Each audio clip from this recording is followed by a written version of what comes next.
The National Museum of Women in the Arts in Washington, D.C. has reopened after a breathtaking top-to-bottom renovation, and we're celebrating the voices and achievements of women artists from around the world. Visit now to see Suchitra Matai, Myth from Matter, a new exhibition of richly layered and vibrant paintings, sculptures, and installations that use saris, vintage needlepoints, jewelry, and bindis to imagine a past that lifts up women and people of color. Tickets at nmwa.org. That's nmwa.org.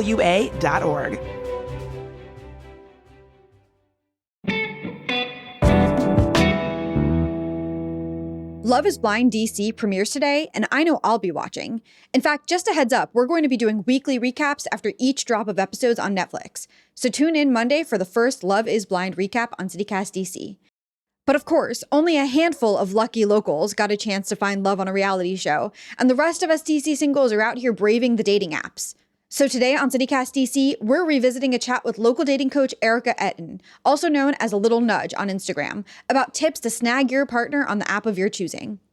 Kayla Cody Stemmerman, who writes our newsletter, Hey DC, joined me in early 2023 to pepper Erika with questions on behalf of you all.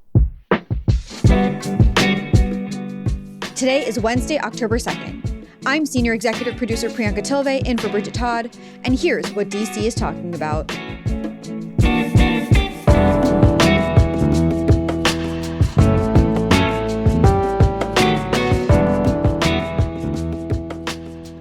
Erika Ettin from A Little Nudge. Thank you so much for being here. Thank you. Absolutely. And we also have Priyanka Tilve here. She's our lead producer. Hello. And we are going to be chatting about how to use dating apps, especially in DC. And obviously, DC is full of single people, and we're sure they all want your advice or some advice. And that's what we're trying to deliver. You know, I read somewhere that you should try to go on at least like 2 dates with somebody to give them a chance before you kind of decide on them. Is that true? Or is there deal breakers on a first date that should really give you, the red flag, the green flag about what to do? So I recommend going on a second date with someone if you're not sure. Basically, if you want to have one more conversation with this person, if you're at all curious to learn anything more about them. That's it. It's not, do I see a future with this person? It's not, is this person going to be my spouse? Is this person going to be the parent of my future child? No, none of that. It's just, do I want to have one more conversation? Yeah, of course there are reasons not to go on a second date. Someone's rude to you, to a server, someone, I don't know, who knows? We've all been on a date where we know there is no second date. One guy once made fun of my accent the entire date. Oh my God. First of all, I'm from New Jersey, thank you. And second, oh, really? And second, are we children? Yeah, that gets old real fast. So, sometimes you just know. And sometimes you walk in and you know you will never be attracted to this person. Mm-hmm. I'm not going to force people to go on a second date. So, the criteria for a second date should simply be, obviously, if you want to, you go, but should simply be, oh, okay, I want to have one more conversation. And if that second date proves that this person isn't for you, that was still useful. And maybe they'll pleasantly surprise you. Yeah. Yeah. That's good advice. All right. Well, I guess, on the flip side of that is you're single in DC, Mm-hmm. The months are going by, you're going on a lot of dates, and you're getting rejected a lot because it's inevitable that most of them are not going to work out. How do you handle that rejection and not take it personally, keep up your confidence, and stay in the dating scene? I don't have any magic words other than to say it is hard and it's a numbers game. And so it's also just keeping it in perspective. These things do take time. You have standards. Other people have standards. And then there's chemistry, the wild card. And so, don't quit after 6 bad dates because number 7 could be a really good one. We just don't know. And it's a cumulative process. That's not to say it's not frustrating and yet exhausting sometimes. And to the extent that you need to, take breaks, because the last thing you want is to be putting yourself out there when you're really jaded and angry and not your best self. But I would be more concerned if you fell in love with every first date. I would rather that you do have standards and that most people in life are not going to be your people, and that's okay. Yeah. Yeah, definitely not my problem. Falling in love on a first date. I mean, I've had clients who every first date, they're like, oh my God. I'm like, let's calm down. Let's talk about it. Well, let's talk through this process a little bit, right? So I guess the first thing would be building out your profile. Do you have tips for what questions people should or shouldn't answer? What photos they should or shouldn't use? I know you're a big proponent of the voice notes on Hinge. Which, I love a voice note. Yeah. Kayla and I are both a little gun shy, which is funny because we're here on a podcast. I know. I do like hearing people's voice, though. I feel like that kind of does. Yeah, exactly. Make a difference They want to for hear me. yours too.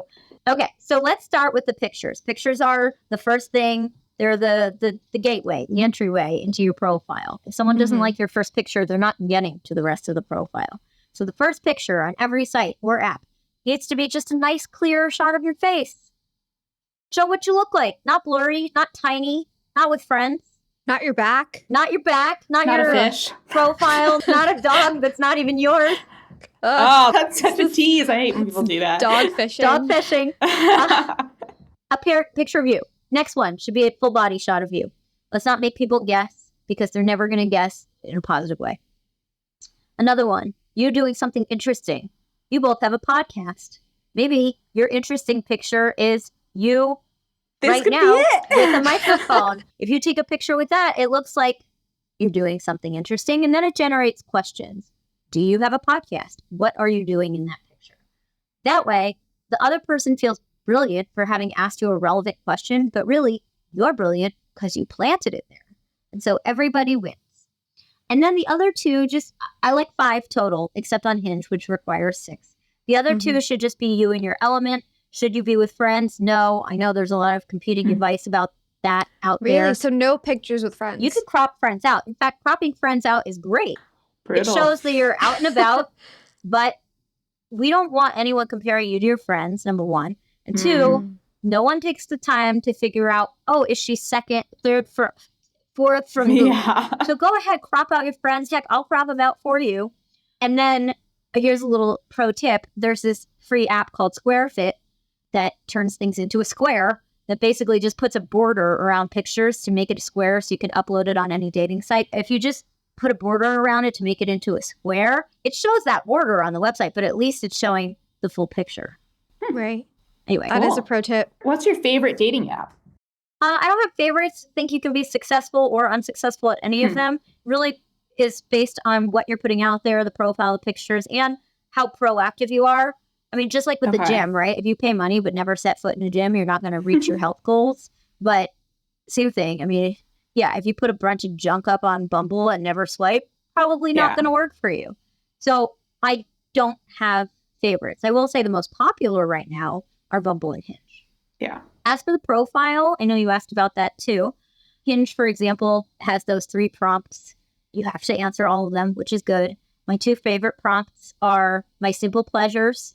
And I like that because you only get 150 characters. You can make a list. So what are do each of you have a simple pleasure? We'll write one together. Making coffee in the morning. What kind of coffee? Anything specific? French press. Ooh, okay. How about you, Kayla? I don't know, like cracking into a new book.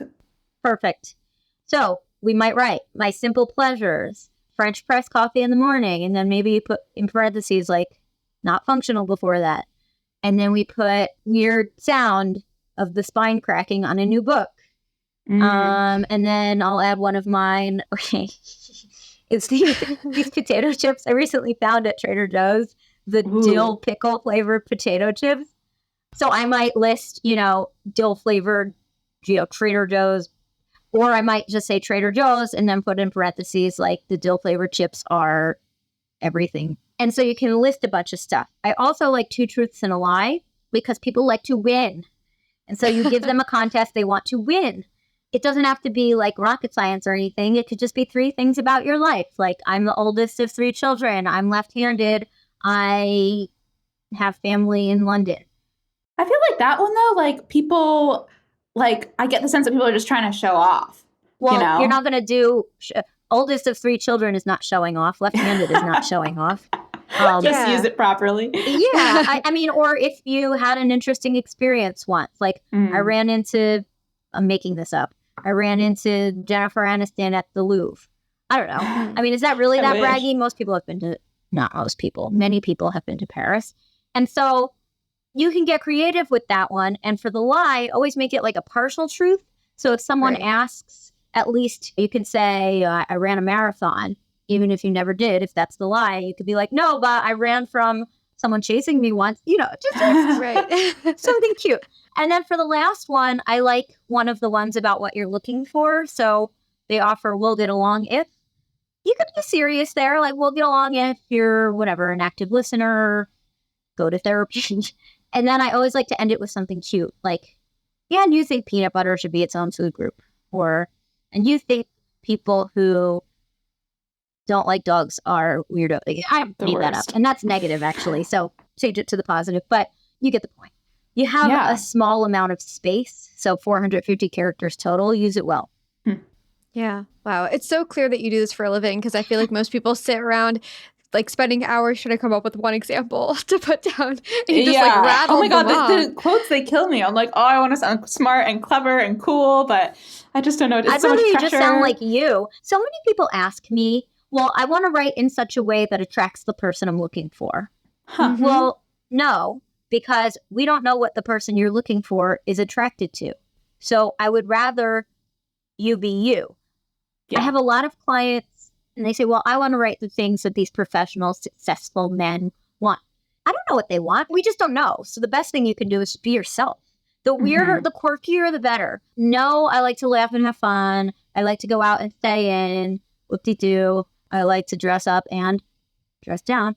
I'd rather read the things about you that make you unique, even if it doesn't get to like the core of your being. Who cares? That'll come out.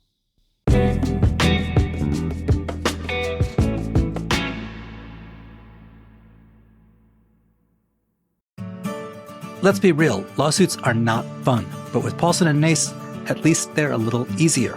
Paulson & Nace is a DC law firm in every sense of the word. It was founded here in 1979. Partner Chris Nace is a local who cares deeply about the DC community, even serving on the board of the local branch of the Living Classrooms Foundation in his free time. Nace and his associates Samantha Peters and Maya Perry handle medical malpractice, wrongful death, and other complex injury cases. And they don't just settle every case. They'll go to court. They'll fight for you. Paulson & Nace has even been recognized as one of U.S. News' best law firms. So if you have been hurt or lost a loved one because of someone else's mistake or negligence, call Paulson & Nace for a no-obligation consultation. Visit www.paulsonandnace.com. That's PAULSONANDNACE.com. Or call 202-463-1999. The National Museum of Women in the Arts in Washington, D.C. has reopened after a breathtaking top-to-bottom renovation. And we're celebrating the voices and achievements of women artists from around the world. Visit now to see Suchitra Matai, Myth from Matter, a new exhibition of richly layered and vibrant paintings, sculptures, and installations that use saris, vintage needlepoints, jewelry, and bindis to imagine a past that lifts up women and people of color. Tickets at nmwa.org. That's nmwa.org.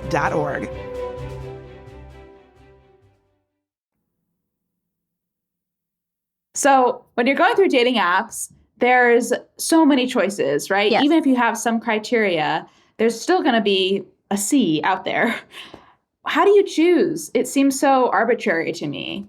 It is arbitrary.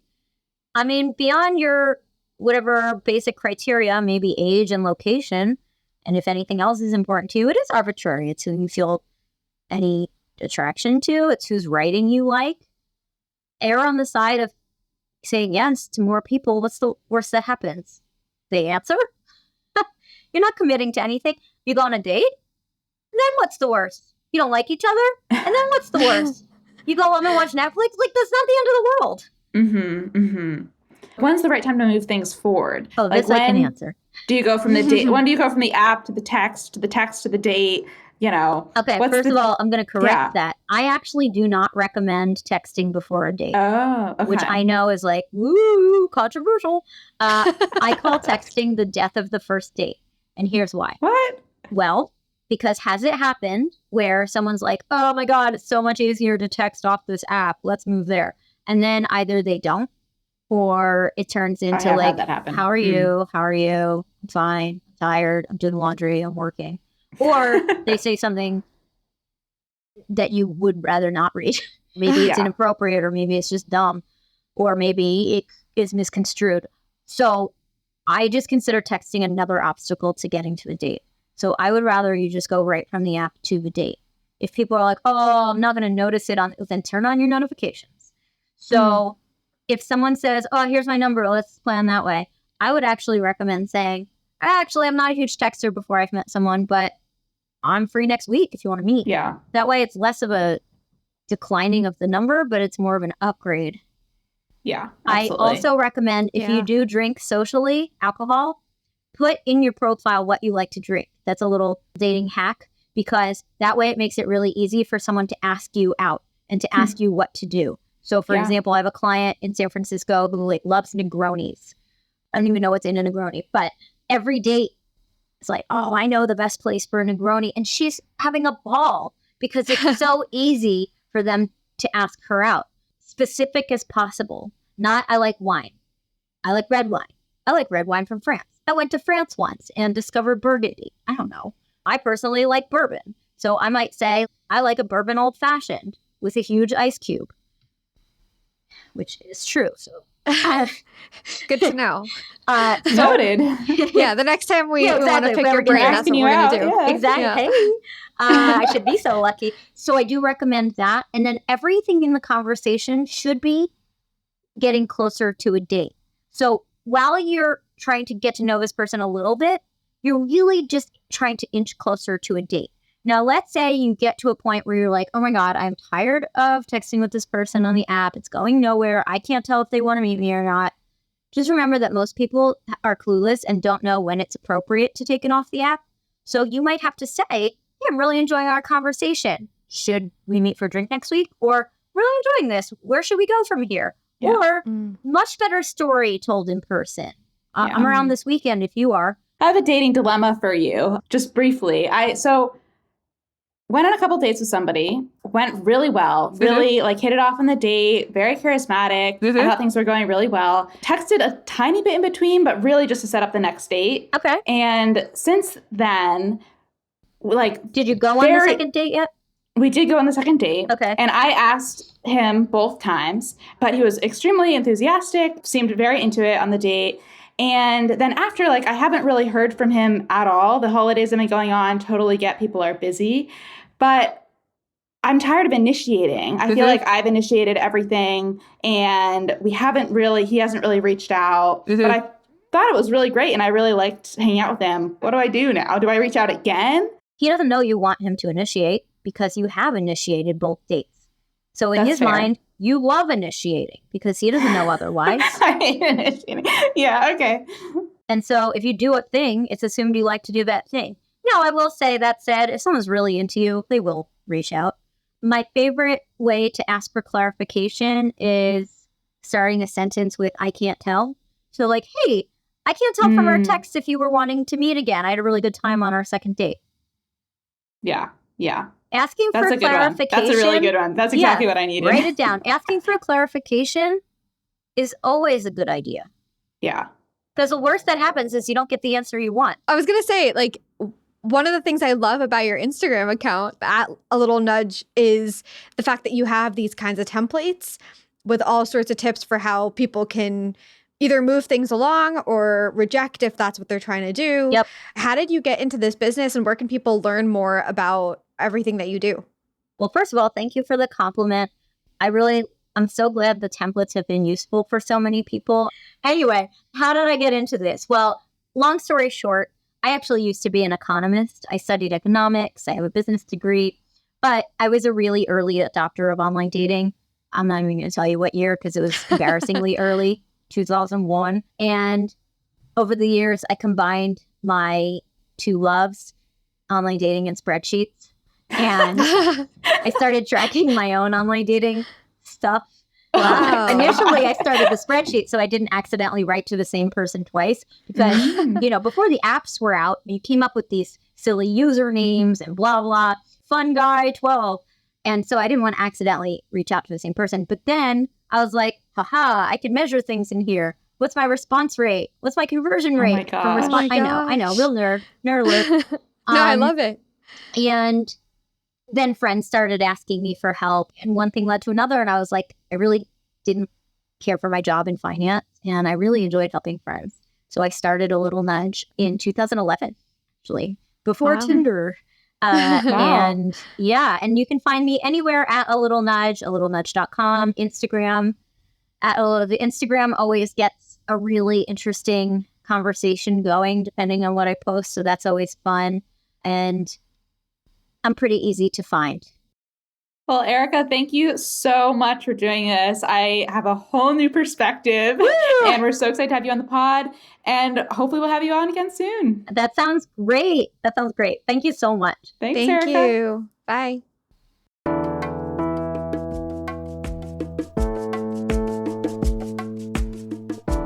That's all for today here on CityCast DC. If you enjoyed the show, tell the person next to you at that Love is Blind DC watch party you're at. We'll be back tomorrow morning with more news from around the city. Talk to you then.